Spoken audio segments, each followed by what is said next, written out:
জয় সোনা মা লক্ষ্মী জয়। আজ আমি কিভাবে ঘট বসাই সেটাই তোমাদের সঙ্গে শেয়ার করব।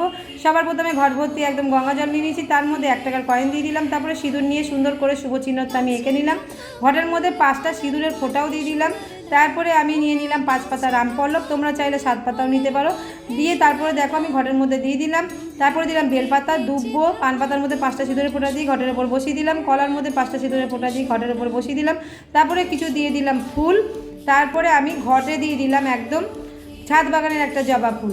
তো দেখতে পাচ্ছ এইদিকে একদম নতুন করে আমি মাটি আবার রেডি করে নিয়েছিলাম, তার মধ্যে 5টা সিঁদুরের ফোঁটা দিয়ে আর দুব্ব দিয়ে ধান দিয়ে সুন্দর করে 3বার উলুধ্বনি দিয়ে ঘরটা আমি বসিয়ে দিলাম। ঘটের সামনে কিছু ফুল দিয়ে সুন্দর করে একটু সাজিয়ে দিলাম।